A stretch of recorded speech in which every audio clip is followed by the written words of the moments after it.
बिस्मिल्लाहिर्रहमानिर्रहीम। ख़वातीन हज़रात अस्सलाम वालेकुम। मुझे अपने अब्बू से बहुत मोहब्बत थी। कभी कभी उनकी डायरियाँ देखने का इत्तेफाक होता, उसमें बहुत खूबसूरत अशार लिखे होते थे। एक दफ़ा एक कागज़ मेरे हाथ लगा जिसको उन्होंने बहुत खूबसूरती से खुशखती के साथ लिखा हुआ था और वो एक रुबाई थी। तो मैंने चूँकि फ़ारसी में थी, मैंने कहा बाबा ये बड़ी खूबसूरती से लिखा हुआ है। तो उन्होंने उसको देखा और उसको पढ़ना शुरू किया। इस कदर जज्ब के साथ और इस कदर मोहब्बत के साथ उन्होंने पढ़ा कि वो 4 मिसरे मेरी यादों में नक्श हो गए। कुछ चंद रोज़ पहले गवर्नमेंट कॉलेज लाहौर के बड़े मारूफ और मकबूल लाइब्रेरियन वहीद साहब ने मुझे मैसेज किया, तो उसमें वही रुबाई लिखी हुई थी और उन्होंने उसके बारे में पूछा था कि इसके लफ्ज़ आगे पीछे तो नहीं हैं। जिस लम्हे वो मैसेज मुझे मिला, कितनी देर उसने मुझे अपने सहर में रखा। ये बहुत कम होता है कि 4 मिसरे आपको कहीं से कहीं ले जाएं। और वो जो मिसला अव्वल था, तो गनी अज़ हर दो आलम मन फ़कीर, रोज़े महशर उज़र है मन पज़ीर। मतलब अगर आप गौर करें तो इकबाल ने क्या खूबसूरत बात कही। यानी अल्लाह से आरज़ू और इल्तिजा है कि ए मेरे रब, तू बड़ा है, तू कमाल दयालु है, गनी है तू। अव्वल तो मुझे वैसे माफ़ कर देना, और अगर रोज़े हशर मेरा हिसाब करना ही मतलूब हो तो फिर मुझ पर एक मेहरबानी कीजिएगा, एक शफ़क़त कीजिएगा। दर हिसाब हम रात बीनी नागुज़ीर, अज़ निगाहे मुस्तफ़ा पिन्हा बगीर। बस इतना कीजिएगा कि मेरे नामा वाल को मुस्तफ़ा सल्लल्लाहु अलैहि वसल्लम की निगाह से बचा के मुझसे हिसाब कीजिएगा। उनकी निगाह उस पर ना पड़े, वो जो शर्मिंदगी उनके सामने होगी उससे मुझे बचा लेना। इकबाल को रब ने जो मुकाम दिया, जो मर्तबा दिया, उसमें उनका इश्क, और ये ऐसा शानदार और लाजवाल इश्क है जिसने इकबाल को इकबाल बनाया। इस रुबाई के साथ एक अजीब कहानी वाबस्ता है। डेरा गाजी खां में अल्लाह दाद खां के बेटे थे मोहम्मद रमज़ान, जिन्होंने फ़ारसी पढ़ी थी, फ़ारसी के उस्ताद थे, सीनियर टीचर थे, अंग्रेज़ी के उस्ताद थे। वो अताई व तखल्लुस से इख्तियार करते थे। और डेरा गाजी खां में उस ज़माने में जो सेशन जज थे इब्राहिम नागी साहब, ये अनीस नागी के वालिद थे और दरवेश किस्म के जज थे। ये आम तौर पर अल्लामा इकबाल से मिलने के लिए लाहौर आया करते थे। अच्छा, यहाँ से वो एक दफ़ा गए, दोस्तों के साथ बैठे हुए थे, तो वहाँ उन्होंने ये रुबाई कहा कि इकबाल ने ताज़ा एक रुबाई कही है। उन्होंने वो पढ़ के सुनाई। तो जिस लम्हे उनके मिसरे उनकी ज़ुबान से अदा हो रहे थे, अताई साहब पे वो कैफियत तारी हुई। ज़ारों कतार रोते हुए वो बेहोश हुए। फिर जब उनको होश आया तो उन्होंने अल्लामा इकबाल को एक ख़त लिखा, जिसमें लिखा कि मैं भी शायर हूँ, मैंने इतनी चीज़ें लिखी हैं, आपसे गुजारिश ये है कि मेरा सारा कलाम ले लीजिए और ये रुबाई मुझको अता कर दीजिए। और कुछ दिनों के बाद उन्हें एक ख़त मौसूल हुआ जिसमें इकबाल ने उनसे कहा कि वो रुबाई आप अपने नाम के साथ इस्तेमाल कर लिया कीजिए। इकबाल की किताब में वो रुबाई जा रही थी, इकबाल ने वहाँ से उसको कटवा दिया। वो रुबाई अताई साहब की ज़िंदगी का महवर व मरकज़ बन गई। वो अल्लाह के रसूल के रोज़े पे गए, वहाँ भी वो इसको पढ़ते थे और बार बार पढ़ते थे। उन्होंने एक अजीब वसीयत की। उन्होंने कहा कि जब मैं मर जाऊँ और मेरी औलाद में से कोई ज़िंदा हो तो मेरे माथे पे ये रुबाई लिख देना और बाकी मेरे मुँह को काला कर देना। इकबाल जब फौत हुए 38 में, तो उनकी वफ़ात के कुछ माह के बाद तकरीबन 4 माह तक लोग कहते हैं कि एक मजज़ूब रोज़ आके सीढ़ियों पे बैठता था और वहाँ बैठ के वो रोता था, उस पर कैफियत तारी होती थी और वो जो रुबाई इकबाल के मज़ार की तरफ मुँह करके पढ़ता था। जब जब आप उस कैफियत को समझते हैं, वो इश्क आप पे वारद होता है। ये इश्क तभी होता है जब आपको किसी से मोहब्बत होती है।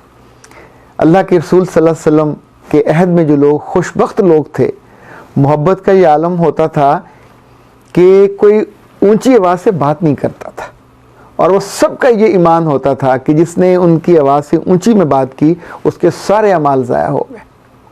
हद यह है कि अल्लाह के रसूल का अंदाज़े तरबियत था, वो लोगों से सवाल करते थे, कभी कोई आदमी उनको जवाब नहीं देता था, आगे से कहते थे अल्लाह और उसका रसूल बेहतर जानते। अच्छा, उनसे सहाबा की मोहब्बत का ये आलम था कि आप खुतबा दे रहे थे और देखा कि कुछ लोग अंदर मस्जिद में दाखिल हो रहे हैं, तो आपने कहा बैठ जाओ। तो एक जय्यद साहबी वहीं जूतों पे बैठ गए, एक लम्हे का उन्होंने तौक़ुफ़ नहीं किया कि आगे हों या पीछे हों। आप सोचिए कि वो ज़ात और उनसे मोहब्बत के तकाज़े। हमारे बड़े सगीर में अहमद रज़ा ख़ान बरेलवी को अल्लाह ने यह सादत दी, उन्होंने ऐसी ऐसी खूबसूरत नातें कहीं, ऐसे ऐसे खूबसूरत हमने उनको देखा नहीं है, पर हम उनको मुस्तफ़ा जाने रहमत पे लाखों सलाम, शम्मा बज़्म रसालत पे, बचपन से हम ये सुनते आ रहे हैं। और ये तब होता है जब अल्लाह ने उनको अजर देना हो। पर अजीब वाक़या हुआ इस साल 12 रबीउल अव्वल के मुबारक और मोहतरम दिन से 2 दिन कबल मेरे पास कुछ वीडियोज़ आनी शुरू हुई और उसमें एक साहब गाते गाते टन टन टन टन कर रहे हैं और पीछे जो दो बैठे हुए हैं वो इस कदर ढिठाई से मुस्कुरा रहे हैं लोगों को देखकर कि जैसे वो जानते हैं कि जो इसने अभी मजाक किया है, जो इसने भी तौहीन की है, वो उसका मज़ा ले रहे थे, लोगों से आई कांटेक्ट कर रहे थे और लोग उस पर झूम रहे थे। यानी एक गलीज़ गाने को आप उस अजीम शख्स के साथ जोड़ने की एक गुस्ताखी कर रहे हैं, उसी टोन में जो बाजारी औरतों और घटिया मौके पे उसको फिल्माया जाता है। और भी हमारे कुछ ऐसे लोग हैं कि जो फिल्मी गानों को कन्वर्ट करके पंजाबी गानों को, इंडियन गानों को, मैं कभी कभी सोचता हूँ कि वहाँ जो सामने बैठे हुए होते हैं वो भी तो हम और आप ही होते हैं। हमारे दिल में उस महबूब ज़ात की मोहब्बत क्यों नहीं जागती? हम उठकर उनसे लड़ने की बजाय उन्हें प्यार से क्यों नहीं कह सकते कि तुम अपने ईमान को और हमारे ईमान को दोनों को क्यों दांव पे लगा रहे हो? यानी जिस रसूल के सामने लोग ऊंची आवाज़ से बात नहीं करते थे कि उनका हर अजर ज़ाया हो जाएगा और अल्लाह कितना उनको नापसंद करेगा। आप सोचें कि ये चीज़ें उनके सामने पेश की जाएं और ये जो इकबाल ने जिसकी आरज़ू की थी कि अल्लाह ताला उनसे बचा के मुझसे हिसाब ले, ये ऐसी चीज़ें हैं कि जिनका कोई हिसाब दिया जा सके। और वो भी उनकी यौम पैदाइश पे, उनके मिलाद पे, जब सारी दुनिया खुशियाँ मना रही होती है, पर खुशियों के नाम पे ये गुस्ताखी तो बिल्कुल नहीं करनी चाहिए। मेरा रब हमको ऐसे मौक़ों पे, ऐसे नादानों से, उनकी हमनवाई से भी बचाए कि जिनकी हमनवाई के साथ उसको सुनते हुए इंसान उस गुनाह में शरीक हो और हमारे भी नामा माल में लिखा जाए कि उस मौके पे ये भी मौजूद थे और इनके माथे पे शिकन नहीं पड़ी थी। आपको याद है शादियों ब्याहों पे जब वो शेर पड़े जाते हैं, टप्पे पड़े जाते हैं, तो लोग अपनी माओं पे या बापों के बारे में कोई गलत शेर हो जाए तो उठ के खड़े हो जाते हैं, उस मौके पे लड़ाई शुरू हो जाती है। लोग इतने हसास होते हैं और ये वो शख्स है, ये वो ज़ात है जिसकी तारीफ़ मेरा रब खुद करता है। इंसानों में से जिसकी तारीफ़ हज़रत हसन बिन साबित ने की, उन लफ्ज़ों में की कि जो आज तक ज़िंदा हैं। उनकी तारीफ़ हफीज़ ताइब ने की, अहमद कासमी ने की, किस किस शायर का मैं नाम लूँ, उनके कभी लफ्ज़ों को तो गौर कीजिए। उनके साथ शेर पढ़ना उनके लिए सोचना ही एक इबादत जैसा है।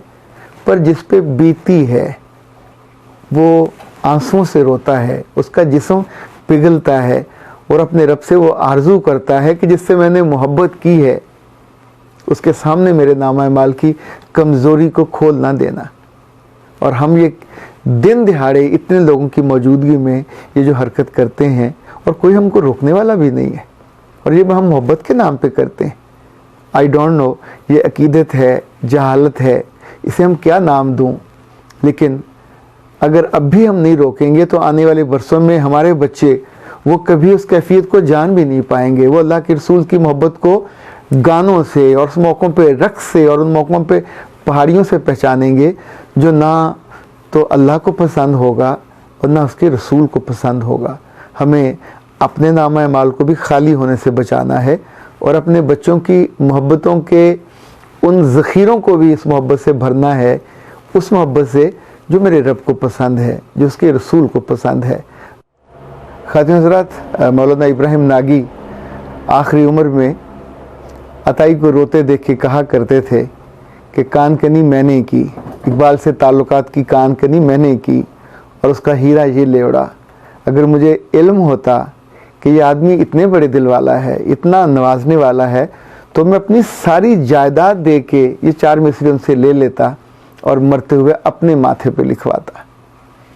जिस चीज़ को रब तौफीक देता है वो ऐसे ही सोचता है। मेरा रब हमारे माथों को भी मुनव्वर करे और उन पे ये लिखा जाए तो गनी अज़ दो आलम मन फ़कीर, और रब उस मोहब्बत को कबूल करे और उन सारे भले लोगों को गुस्ताखी से और कमी से और कमज़ोरी से बचाए कि जो नादानी में वो करते हैं और अल्लाह की और उसके रसूल की नाराज़गी का बायस बनते हैं।